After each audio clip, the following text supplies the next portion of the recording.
Welcome back to The Contrarian, everybody. I'm so glad to see you all again. Today I'm going to be talking about my results so far after 2 years on an animal-based and now carnivore diet.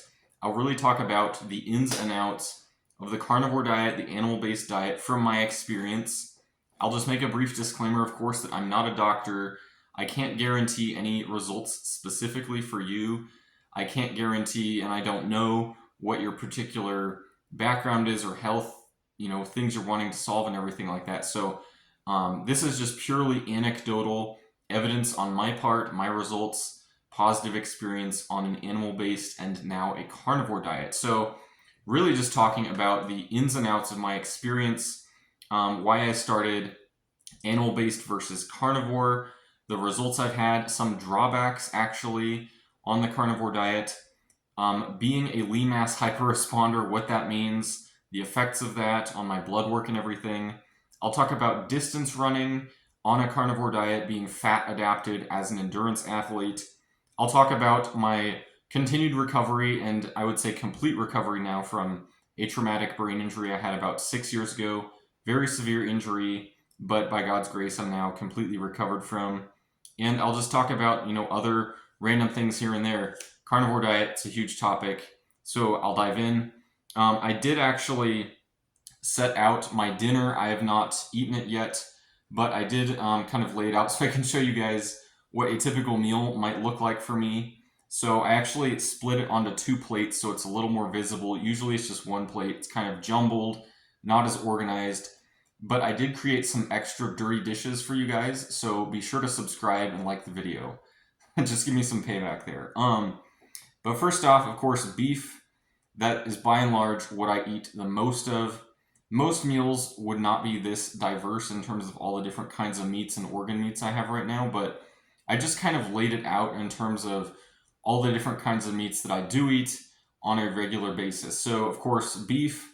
This is ground beef, kind of baked in the oven. I have chicken liver and I have chicken thighs on this one plate. On this other plate, I have a lot of chicken hearts and some Dover sole, so some fish. And of course, I season everything with a lot of salt. As an endurance athlete, I need to eat a lot of salt.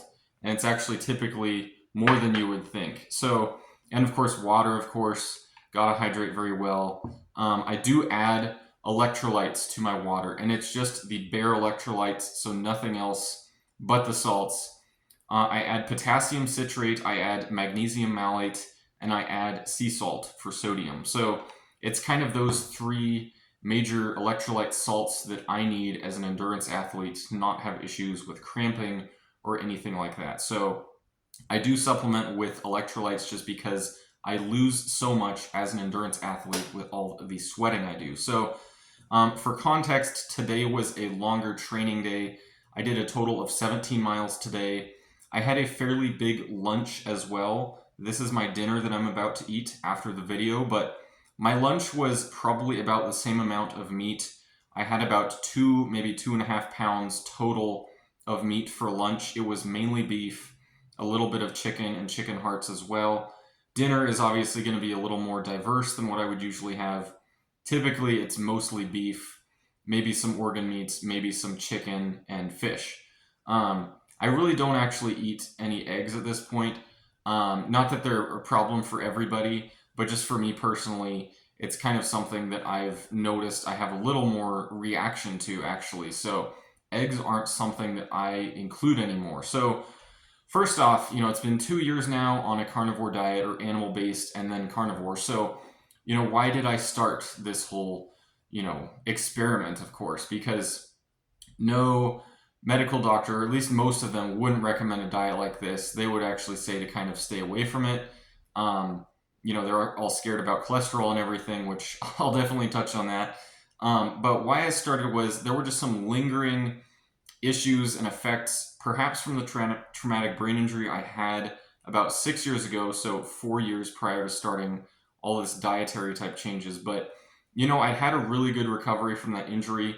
There were kind of just some still lingering things that I wanted to resolve that weren't going away on their own. So it was mainly just bad digestion, gas, bloating, really having bad digestion, not having well-formed bowel movements. I'm sorry if that's too much, too much information and everything, but that's the primary reason, was just restoring my gut health, also skin health. It's very closely tied to your gut health, actually. My skin health was not very great. I just had bad acne since about the age of 15. It had not gone away, even in my mid 20s, and so I really wanted to move on from acne and having that be an issue. It's just another inflammatory response that one's body has, and that has really improved as well, obviously. Um, why else I started? I would say that sleep was another thing that has really improved, but sleep had kind of always been something that I was looking to improve upon. And of course, there was the athletic aspect of the carnivore and animal-based diet. I just heard so many positive things about how quickly one recovers on this kind of a diet, how becoming fat adapted is actually a really big advantage as an endurance athlete. And that is really what I have noticed over the long haul, being fat adapted now. So in a nutshell, that's why I started on the animal-based diet originally. So originally I did include a lot more fruit on my diet. I never included honey. I obviously just kind of thought that was, not something that was very helpful if I was trying to become fat adapted. I did include fruit though, because that initially, I would say, kind of added the kind of sweetness aspect. It just gave me more familiarity with that side of things. So I would say it was helpful to start on an animal-based kind of diet, what Paul Saladino does.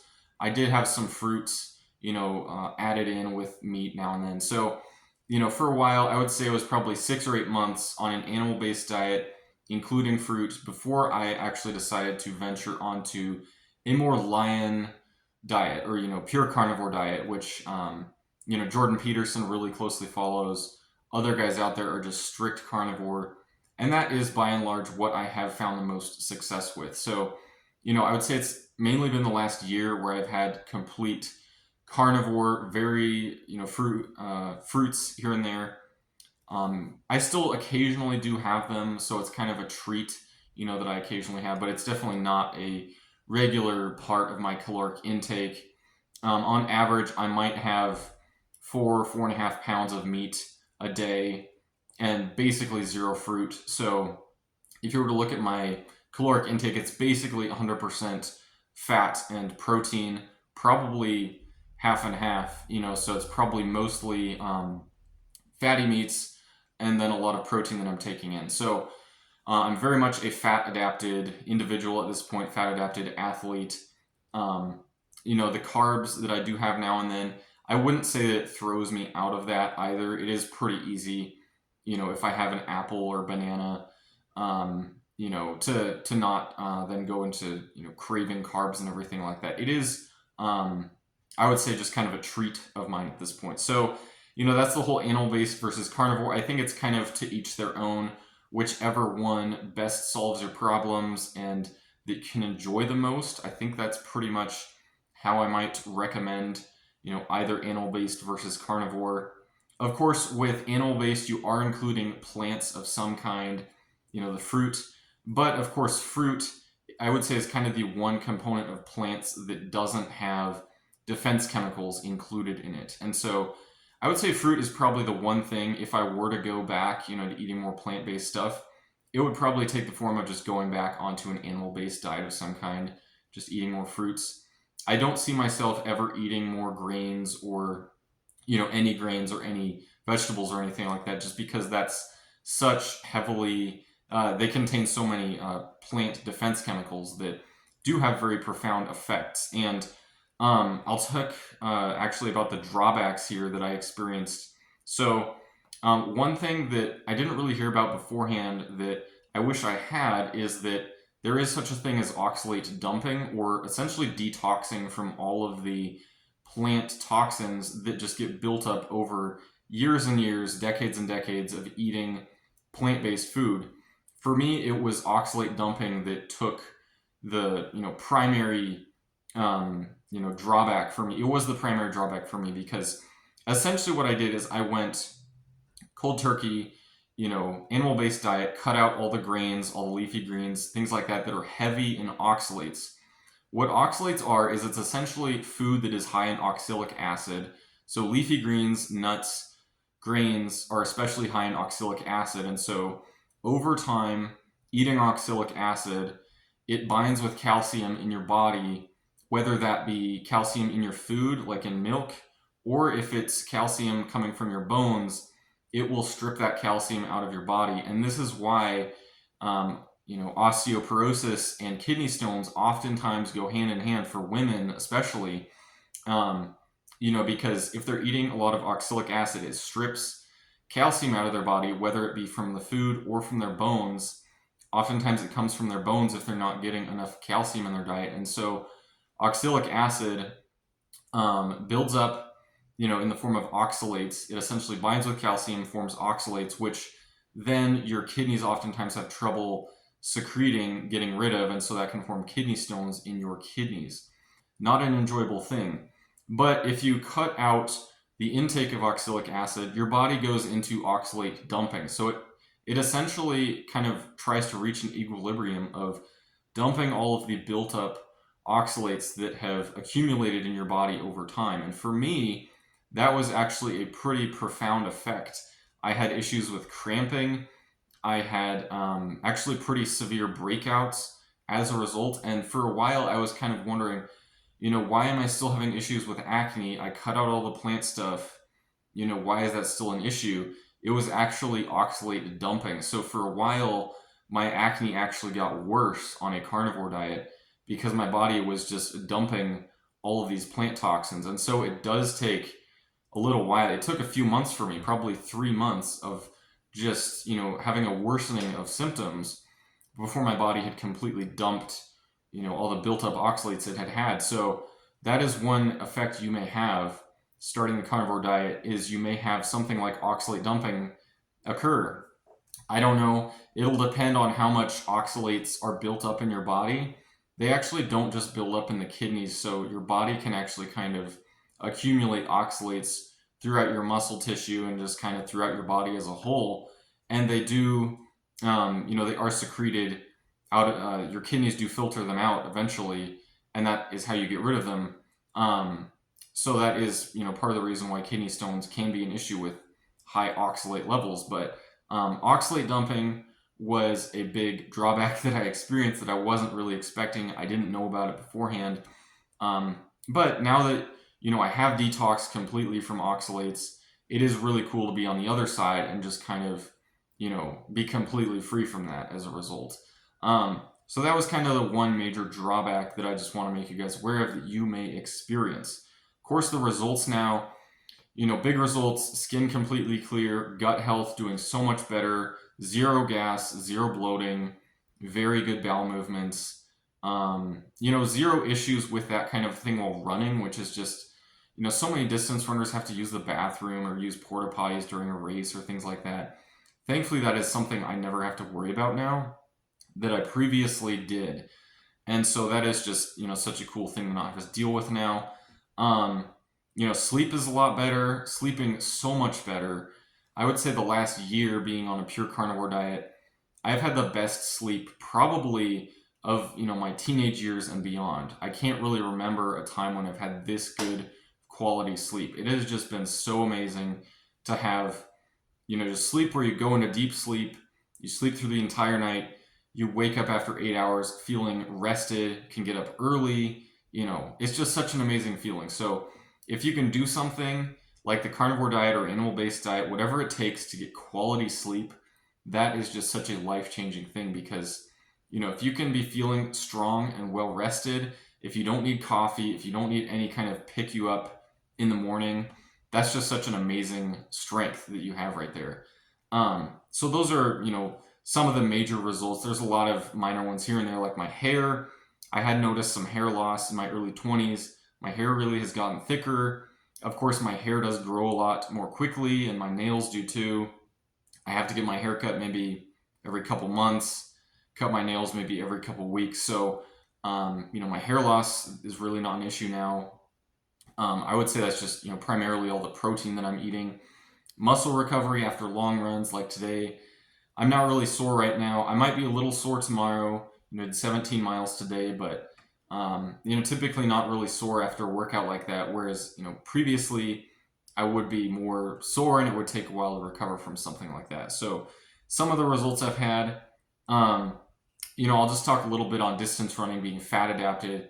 I've actually noticed a lot of benefits as a distance runner, shifting completely off of any kind of carbohydrate reliance, having to worry about fueling, and just being a fat adapted distance athlete. And so many other runners out there who I see who are kind of at my level or better have to deal with fueling before a race, fueling through a race, whether that be with gels or whatever kind of fueling source, carbohydrate source they're using.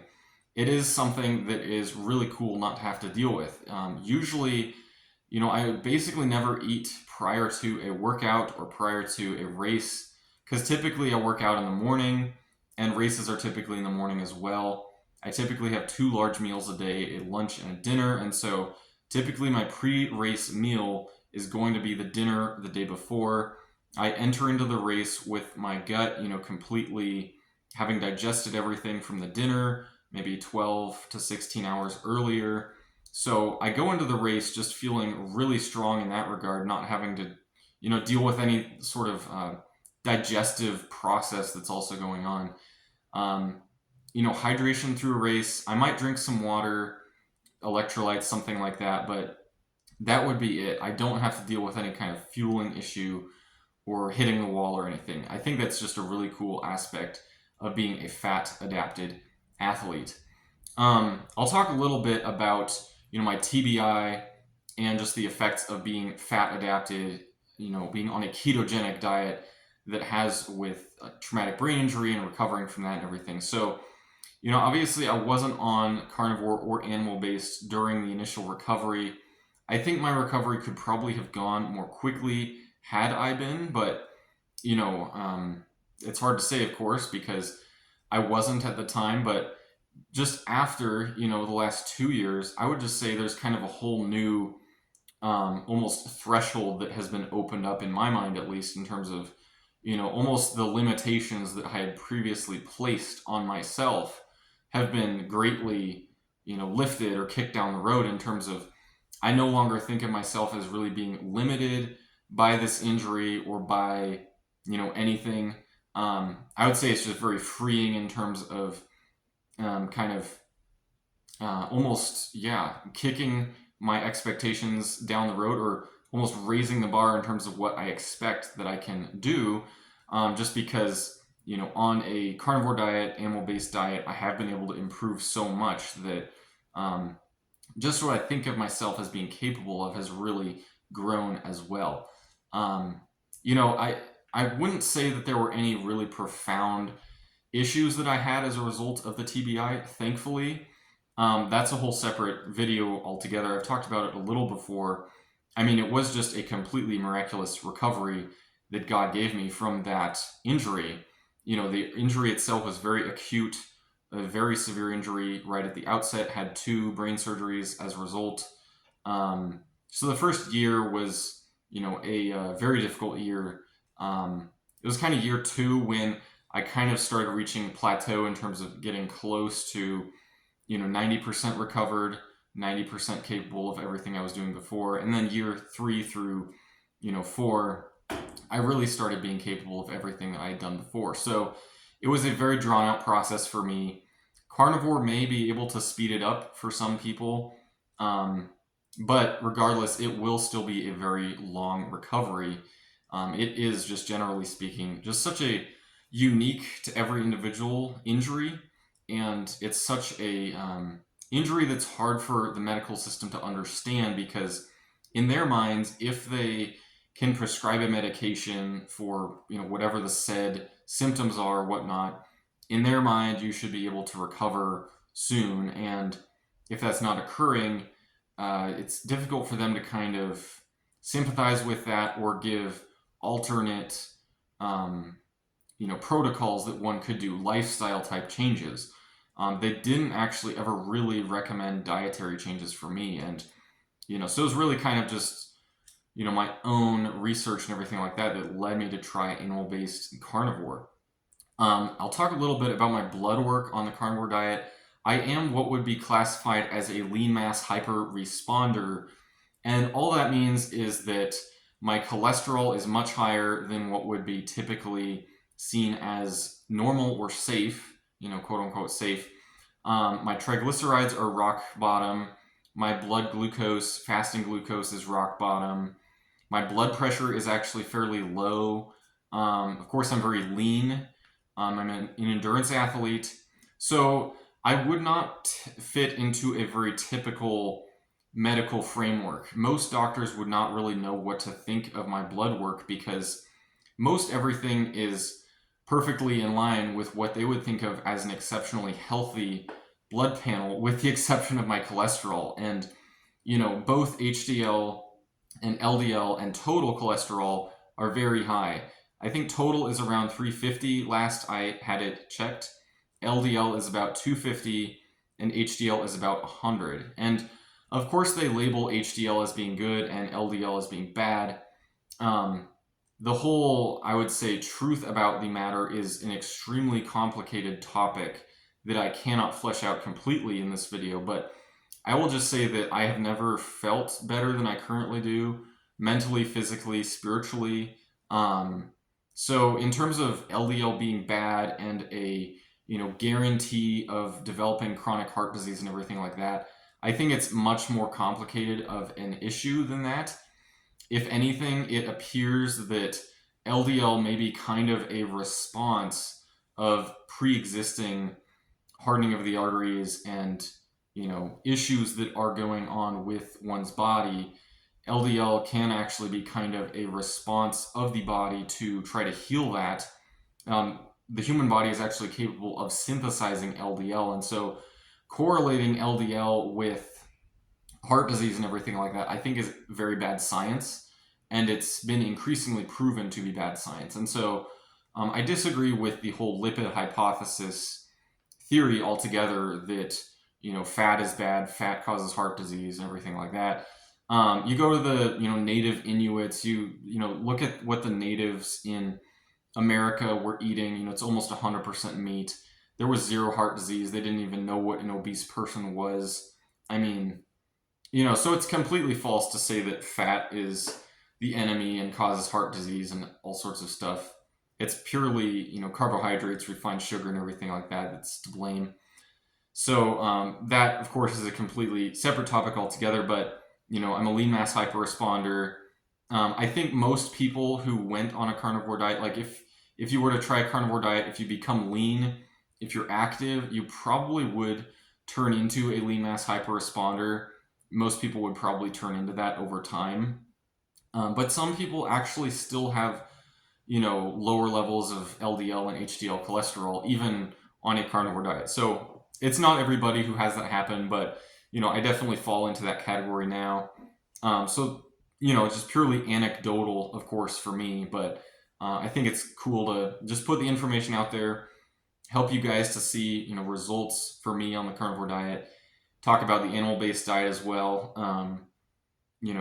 Just put all this information out there. I hope it can benefit some people out there who's maybe considering it or just want to hear from someone's experience. I would love to answer any questions you have.